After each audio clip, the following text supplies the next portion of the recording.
It's a cool record because there's a punk song, there's Dreamscapes with Prowess. It's like an ethereal, introspective, like poetic song. The frequency of that song is actually set to 432 hertz, which if any listeners are out there are curious about that, it's a fascinating topic in music because right now, most music is tuned to 440, which was a standard that was developed back in the Middle Ages. But like a lot of the classical musicians and composers all used 432 because they felt like it's more emotive.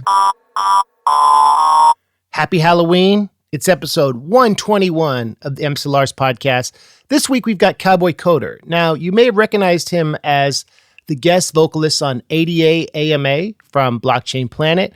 He also executive produced that record. And after Blockchain Planet dropped, I produced Cowboy Coder's debut album, Code Rage.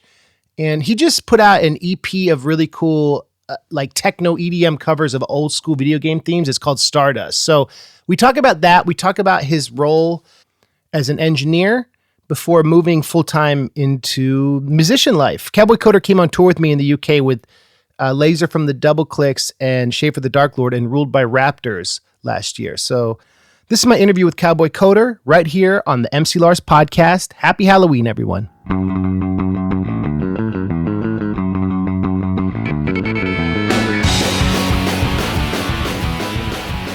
Welcome to the MC Lars podcast. I'm here with Cowboy Coder. We're back. You may have seen this dude with me in Glasgow, at Slam Dunk, in Leeds and Hatfield, in Newcastle. You may have heard his album Code Rage. He's like my Obi-Wan Kenobi in this new world of Web3. He's a great musician and he's a great friend. So, Sean, welcome to the MC Lars podcast. Yeah, Lars, thanks for having me on. So glad to be here. And we work on a lot of music. Do you want to drop some knowledge on how we met? I got introduced to you through my girlfriend, Sarah. She went to Stanford with you. We came to one of your concerts in downtown Austin in February of 2020. So right before everything got locked down. It was the last concert that I went to before everything went down. But it was at that concert we just got to talking about doing some music together and collaborating. And it just went from there. And the beautiful thing was about COVID had us all working remotely. So it was really easy for us to like blend that lifestyle into working together. And Code Rage was a genesis of something that came from my tech background. I always wanted to be in music. And you were such a great mentor to guide me into that world. I remember you were spinning up the Lit Hop Academy at the time. And I was doing a lot more like exercises with you. We did some brief collaborations on like Blockchain Planet too. The ADA AMA song, you sing on that and you helped me produce a lot of those tracks and you helped me with a lot of the ideas for that record. That was where I think maybe a lot of the Lars fans saw your name first. It was like ADA AMA featuring Cowboy Coder. Getting that introduction to it, going through the Lit Hop Academy, which you were like so instrumental in giving me confidence to know that I could create my own original music. And I had the concept of Code Rage as an angsty developer who needs to express out to the world. And you were like really instrumental in helping formulate that album. Richard Matthew, who's done a lot of stuff for Mega Ran and me, and he's producing the new album with Schaefer. He's worked with De La Soul. He produced my wife's band Handjob Academy, their music. Yeah. He did a lot of the post-production. She flew out to Brooklyn when I was living there, and we just posted up at a studio in Williamsburg where Watsky and Soul Coughing and a lot of other bands had recorded. I flew in on a Thursday night and we toured the studio, and then we were in there Friday, Saturday, and Sunday. That was like an experience of a lifetime. It was so cool to see you in the studio. You're such a great producer, getting me to loop through and do all the things we needed to do to put all the vocals together. You came in very prepared, which I love. It's a cool record because there's a punk song. There's Dreamscapes with Prowess. It's like an ethereal, introspective, like poetic song. The frequency of that song is actually set to 432 hertz, which if any listeners are out there are curious about that, it's a fascinating topic in music because right now, most music is tuned to 440, which was a standard that was developed back in the Middle Ages. But like a lot of the classical musicians and composers all used 432 because they felt like it's more emotive. It was really cool to put that little touch on it because Dreamscapes is a very ethereal song that's about how do we find solutions in this world and how can we tap into like our imagination in a like kind of a deeper way. There's Cowboy Coding, which is about your philosophy to coding and your like individual perspective that you bring as an indie musician. Cowboy Coding is a really great song too, because it basically embodies this philosophy of finding solutions in the world and making things happen. And Cowboy Coding gets a bad rap in the technical world because it's like, oh, you're just like haphazardly going out there and doing whatever you want. But that's not really what I'm trying to emphasize on this song. This song is more about taking a framework that you have to work within and basically like making your own rules in a way that you create value. Because a lot of frameworks that do get put into like developers, it constrains their creativity. So it's all about like Cowboy Coding is all about breaking through and finding your creative spark to like either develop or create music. And so that's why I love that song, because it kind of intersects those two worlds. It's like developing and creating music come together in that song, because it's like you're doing your own thing, you're breaking out, you're breaking free of the constraints that are put upon you. The remix is cool because it's like the two different perspectives on it. You did those shows in the UK. It was interesting that your debut tour was international. I'm going global, baby. It was an experience of a lifetime, and I appreciate you letting me join your tour. Man, what a whirlwind experience, because it's tough for new artists to find a venue to explore their performance, and that was a great opportunity for me to just be thrust into that. And it was cool to wind it up at the Slam Dunk Festival too. That was amazing. Raptors were the backing band and it was tight. The new Cowboy Coder project is called Stardust. Stardust is basically a journey into the past with all of these really great songs that were embedded into the old 80s video games. Some of the music that went into these old video games is just phenomenal. They're very complex and they're very intricate in the way that they engage people. And so I'm hoping that fun energy of playfulness comes through with this album, taking a lot of these old songs and rejuvenating them and bringing forth like a new perspective and a new energy into this. Stardust is actually coincides with a very famous reintroduction of a video game song. Lazy Jones was a very fascinating video game because it had 8 video games within it. And because Lazy Jones was trying to escape from his manager, this is how the video game is set up. And he would hop into each of these rooms and there'd be a video game that he would play while he's goofing off, trying to like not work and his bosses are trying to find him. And one of those games was called Stardust. And that was the inspiration for a famous song called Kerncraft 400. And we did do a remix of that as well. It is out on YouTube with our anime cover on top of it. So that's the Akira video, right? The Cowboy Coder YouTube channel is dope. Like we took anime songs that fit the vibe of these video games that you covered. We've been doing this project, Fiona Snapple, where we take pop songs and do black metal hyper pop. So it's like screaming with a singer, and Fiona Snapple's Scandinavian. We created this whole fake story about Fiona Snapple. So Kerncraft 400 was you and Fiona Snapple doing the song. But the Kerncraft 400 has a unique copyright history because it's taken from Lazy Jones, but they had to pay a sum to get the publishing. And then there's a great Vice documentary that shows how there's the Sports Chant remix with the singing. We did the Fiona Snapple cover. You and Fiona Snapple did the remix. You get a cover license and you get a mechanical license. And the dude who runs the label wasn't feeling that. It got 100,000 plays. It was popping.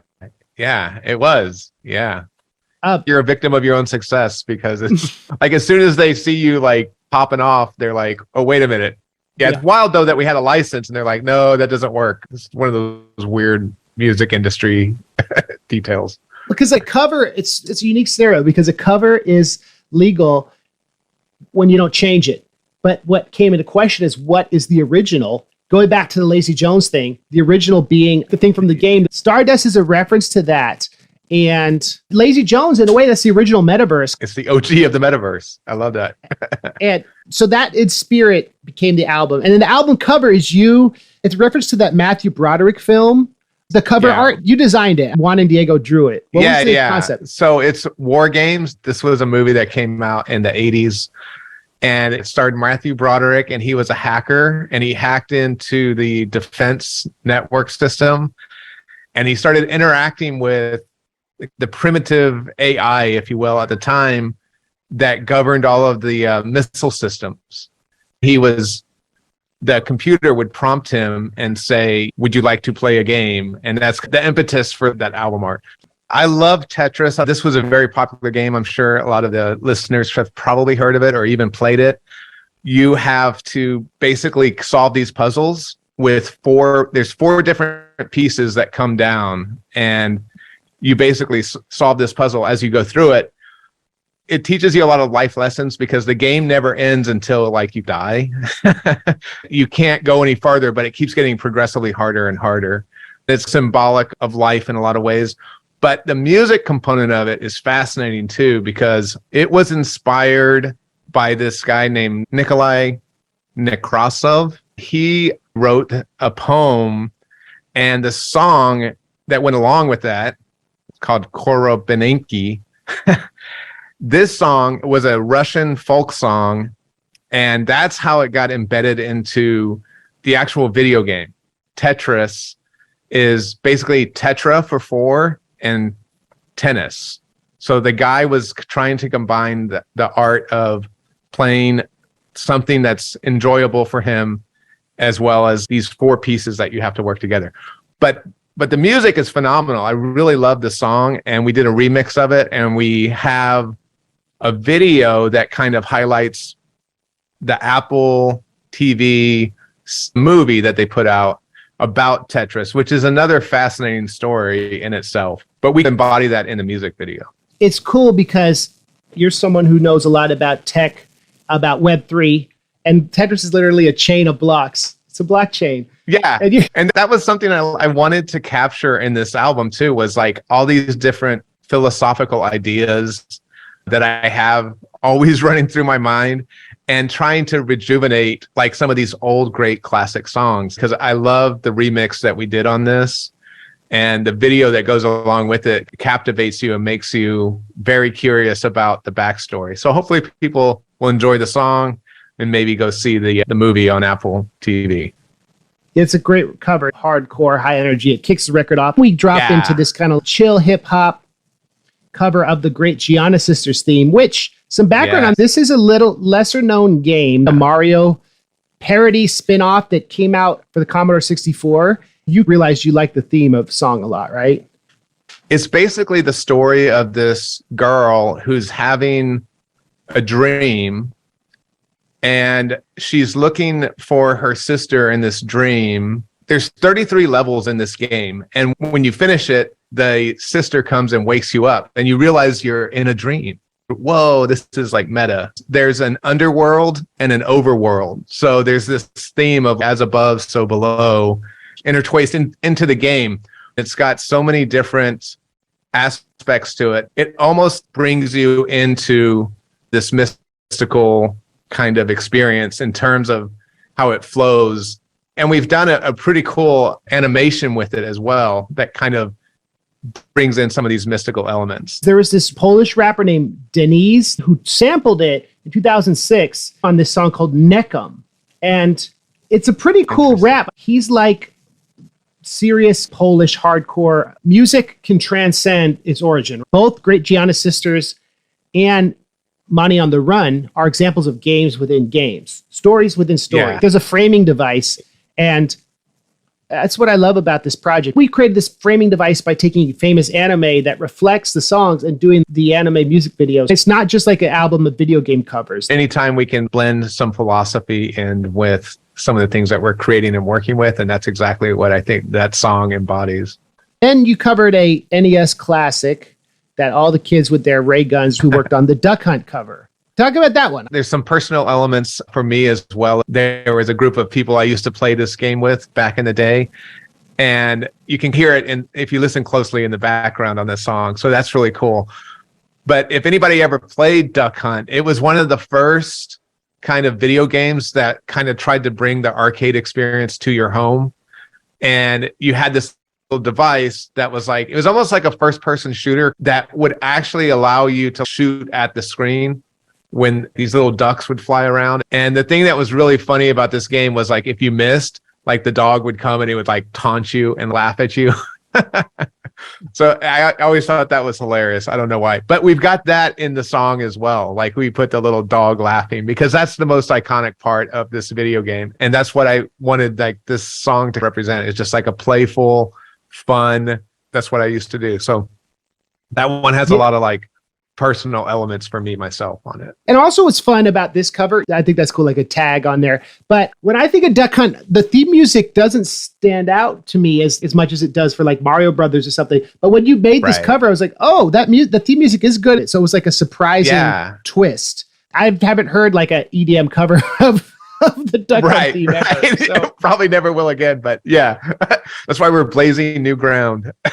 It's like now, like with guns and video games, like you get these active shooters training on Call of Duty and taking out supermarkets of people. Like this was back in the day when shooting games were fun. We're just shooting mallards and a dog is comically reacting to the pixels. This next one, this was a fun one. This is The Last Ninja. Tell us about this song. Yeah, I always loved this because back in the 80s, like ninjas were like, they were like the embodiment of coolness. This video game's all about like you being a ninja and going and trying to infiltrate into this layer of underground world that you had to basically escape all the people who were trying to get you. The ninja, which is like such a cool 80s iconic character. It like blends a lot of like classical Japanese music into it. The game was more like around exploration and puzzle solving as well. So it had like these three components to it. But then you had the martial element of like your ninja skills would come into play whenever like you'd get too close to an opponent. You could flip them or throw a throwing star at them and stuff like that. I always was fascinated by ninjas, and I think that's what just gravitated me towards this particular game. So this game came out in 87, and it has an interesting 3/4 view, because a lot of Mario and stuff is side-scrolling.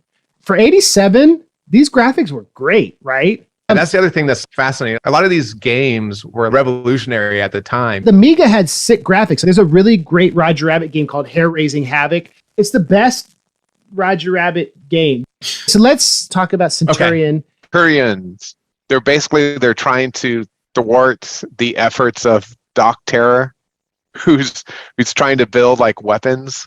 It's basically like a top-down shooter game where you're basically seeing it from an expanded view, and you're trying to basically take out these guys that are like trying to build weapons. And so you're trying to basically be the centurion of the earth, if you will. When we did the art, we have the single art. It's like a Roman soldier. So this game also came out in 87, Centurion's Power Extreme. And it's like Gauntlet. It's, if anyone's familiar with that game. You go through a series of screens just like in Gauntlet and stuff like that. What was your favorite gaming platform when you were growing up? It was probably Commodore 64, just because it was so revolutionary at the time.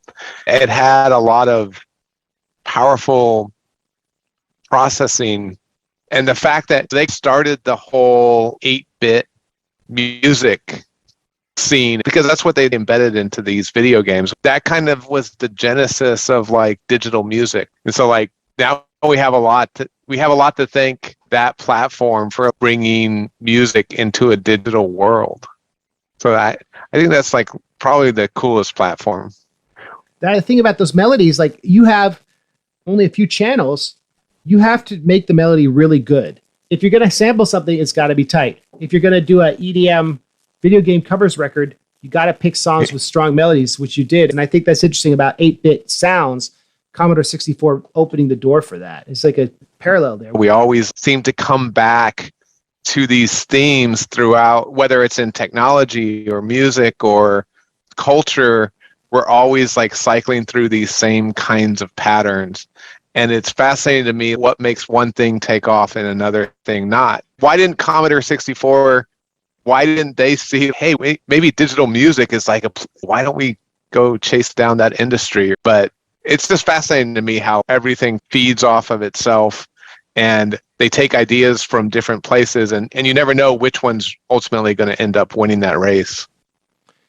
Yeah, it's the market. And like the 83 video game crash, the Atari shock, where there was just like too much stuff, too many consoles, they're all similar, too expensive. And then the famous E.T. game, which was like very expensive. People didn't like it. The guy who designed it, Howard Scott Warshaw, was on the MC Lars podcast a few years ago. I went to his house.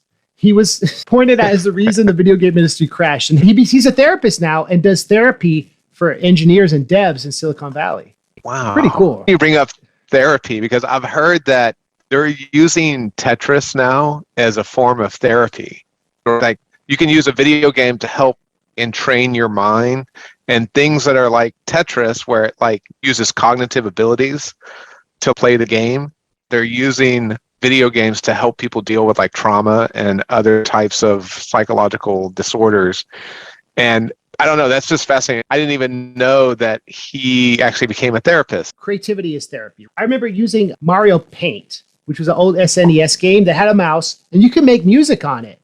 And that made me start to understand MIDI and how to make music on my dad's old PowerPC Mac. Video games can be therapeutic and can train you to think in patterns in a way to build music and be creative. So that's the shift where like the generation before us, I think video games are very healthy and good. But it's interesting what did your parents think about you being really into computers and games and stuff? They saw this is probably like the future. Just being involved with computers in general, I think it brings people into the technological world. I compare it to how books help to bring people into literacy, right? If someone, that's what I find fascinating. Like books are so powerful because like they can captivate your imagination. And I think it helps for people to engage and be literate. Computers is the same, and now to work in this world that we're living in, that's another form of literacy. It's like, how well do you interact with a computer? And I think gaming is like books are to literacy. I think my parents viewed it that way too. They're like, well, he's learning computers, and computers are going to be the future, even if it was just for video games. There's that famous Gary Larson cartoon, The Far Side, where there's a kid playing Nintendo, and the parents are imagining all the future want ads. Can you save the princess? $100,000 a year. And now people win tournaments and do YouTube channels about gaming where it's, if you love games, that could be your career. Yeah. Which is cool. It's funny.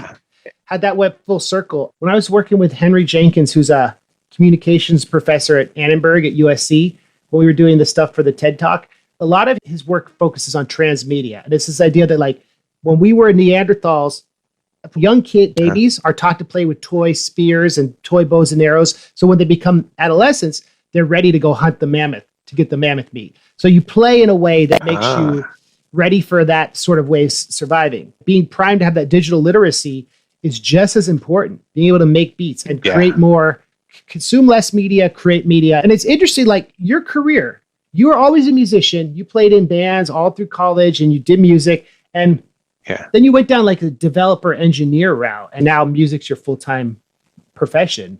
So gaming got me into technology, got me thinking in abstract ways. And I think like music was always like this creative outlet that I had, that I felt like I could connect with my creativity in a different way. And getting into the tech world and like developing I always felt was very similar to being creative, because you have to think in very abstract ways to be like a really good developer. And so all of these things, like the confluence of like music, technology, and development, it's all something that's just been part of my journey in life.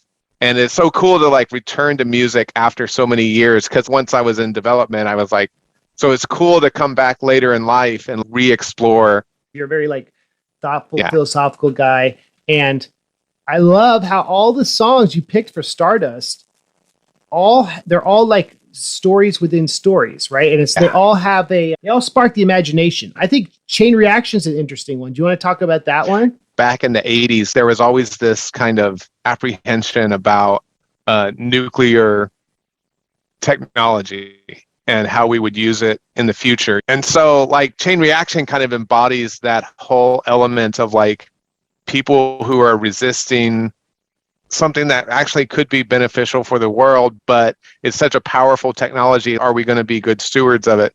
People who are like trying to resist nuclear technology. So they've overtaken this plant, and your mission is to go and get all of these containers of radioactive material before these people take over the plant and destroy the plant. So it's another one of those games that, this is what I love about these old games. It's about exploration, puzzle solving, and then some form of kinesthetics, or whether that's like a martial art or something else involved.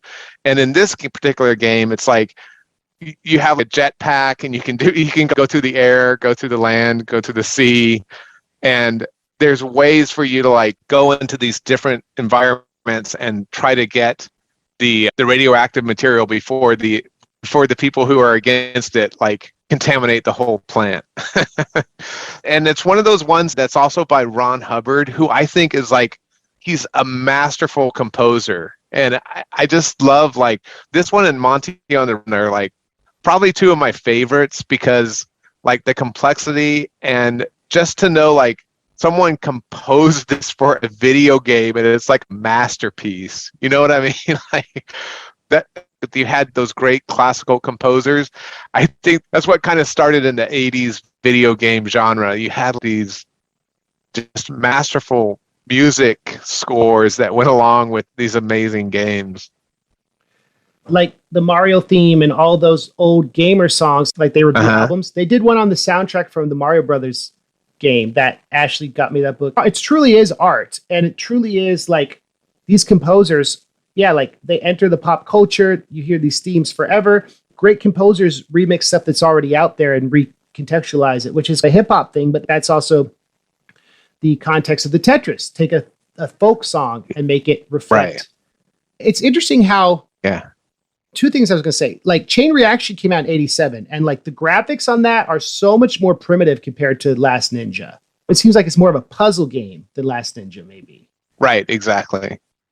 And so it is fascinating how they like these games all have similar components, but like they put the emphasis on something, like whether it's puzzle solving or whether it's like kinesthetics, which would be like martial arts. Yeah, how they reflect our culture, like you said, about fear about the nuclear war, or like invasion. I remember I took a class on the history of American cinema. One of the themes was like the movies that are made reflect the times. And when we took like Akira to remake that for your Kerncraft video, that reflects the trauma of a post-nuclear world in Japan. And like the first invasion of the Body Snatchers came out in the 50s was very much like a commentary on communism. The fear that like post-World War II, communism was going to take over everyone and snatch them away. And that was like, that movie has themes of that. Then they remade it in the 70s, and there was a lot of apprehension about cults and like the post-utopian hippie movement and like Jim Jones and all that. So like the theme is, okay, are cults going to take over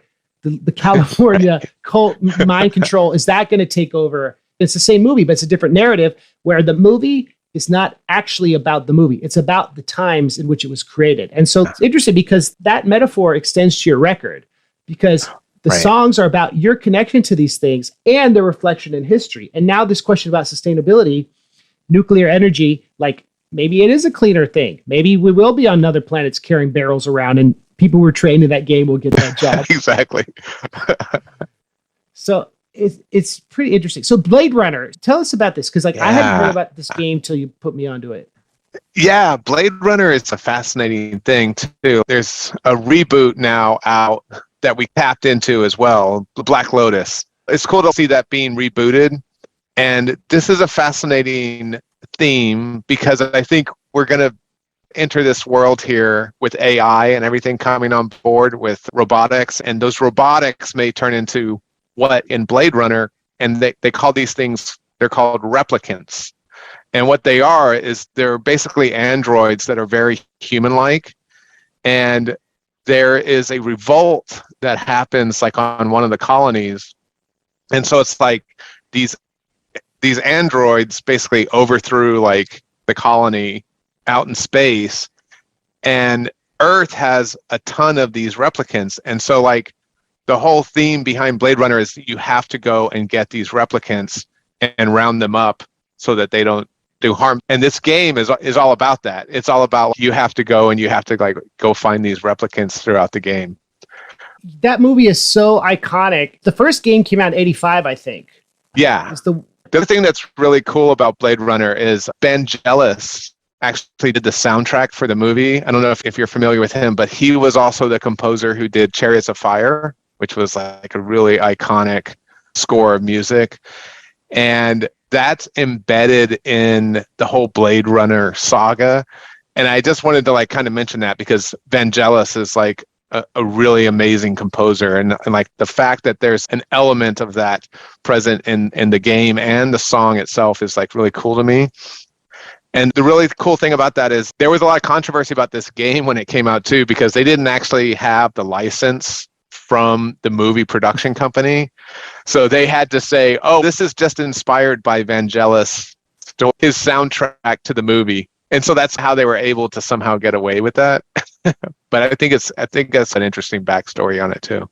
It's like a circumlocution with Kerncraft, right? Wait a minute, who has the copyright here?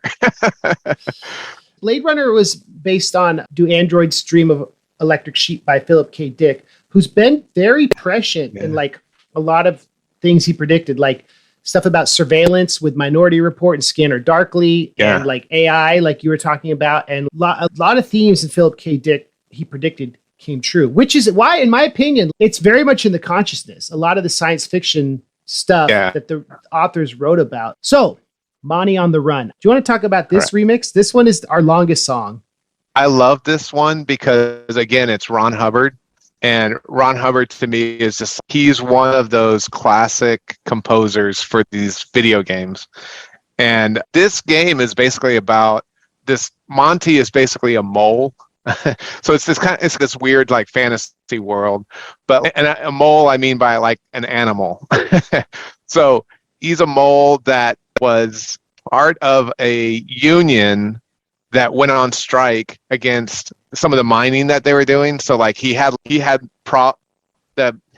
and his union had problems with the way that they were using moles to do mining, and so like this whole video game is about they're trying to find him and track him down because he started this whole strike with the miners, and it's just a journey of him like trying to escape from these people who are like trying to track him down. And so again, it's a game of exploration. It's got puzzle pieces that you have to solve within screens, and I think it goes through like something like 30 some odd levels, and then at the end, like if you make it out, like now you're free or whatever.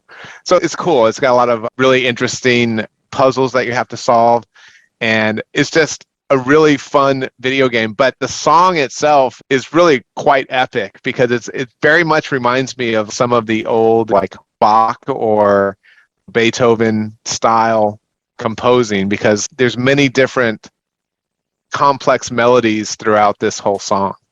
And you're right, it's like our longest song because it really was like that long in the video game. A lot of video games just have a simple little beat, a melody that might repeat through the whole game.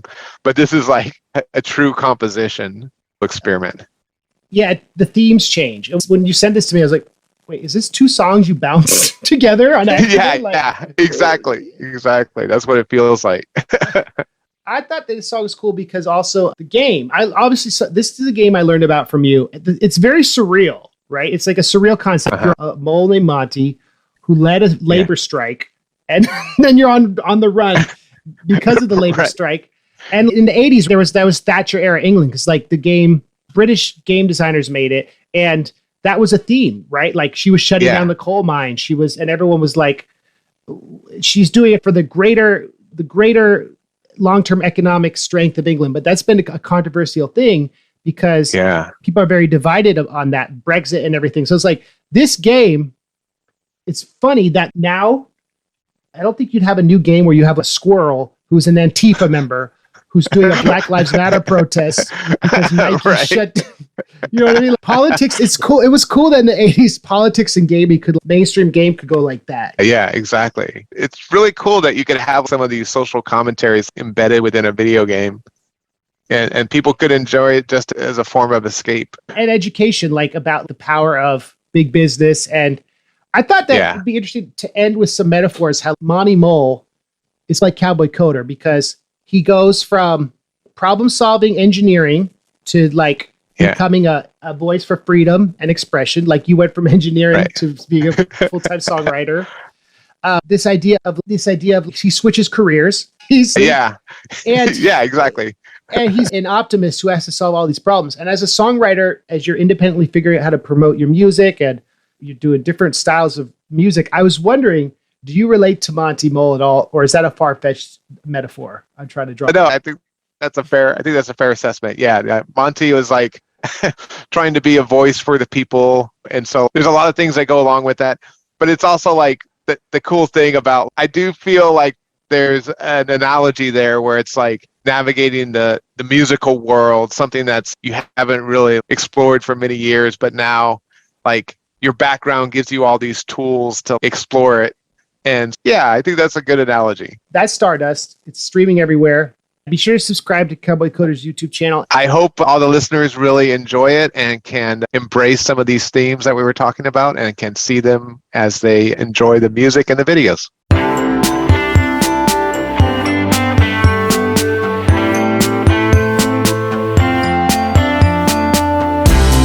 This song is about Charles Hoskinson and the AMAs he does on YouTube. Shopping the other day till my man went live with an AMA. When the alert hit me via what 5G, I was like proof of steak or proof of ground beef. Coming live from Boulder where it's always sunny.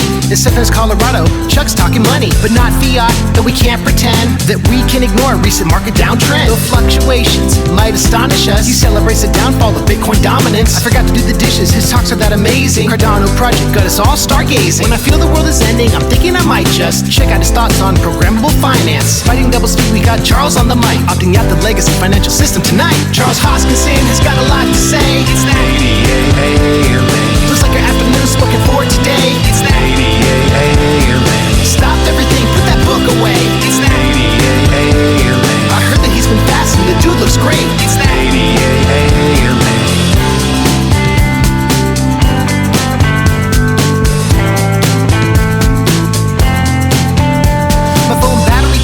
The other day at Target, because he was on YouTube talking arbitrary markets. I couldn't text my wife that I was running late as he explained ways to stabilize nation states. I tried to tell my family, but none of them were hearing me. Siloed in my office, it's top-down tyranny. Getting negative interest from my closest friends. Hybrid deflated engagement once again. Stealing Wi-Fi from my neighbors. Redistribution. He's talking antiquated systems and broken institutions. And if you were my brother, I hope I'd be forgiven if I gave him a job. Though he hates nepotism. The father of Cardano, the crypto king Hyperion, who hates to be called the co-founder of Ethereum. Answers questions open source, clearly committed. Blockchain planet he predicted to his channel, I'm addicted. I won't be home for Christmas, but let me explain. It's that AMA. Will we still survive if they don't regulate the banks? It's that AMA. On multi-party computations when progress has been made. It's that AMA. I think the market ecosystem is gonna be okay. It's that AMA.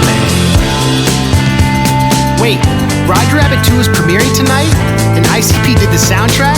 And KRS-One and Bill Watterson are giving you a ride over there? That sounds fun and all, but I can't go. Hoskinson just announced another AMA. Apparently, he doesn't trust the central banking system.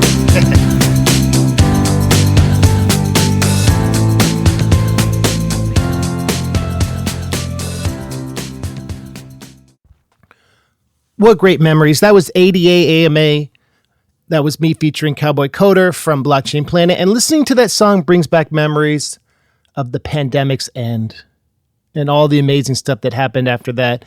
I'm doing a week of shows with Bit Brigade on the East Coast, and we're actually going up to Canada, nerdcoretour.com for tickets and info. And we'll be back. Who should I interview next? I don't know. You tell me. But thank you for listening. We'll see you soon.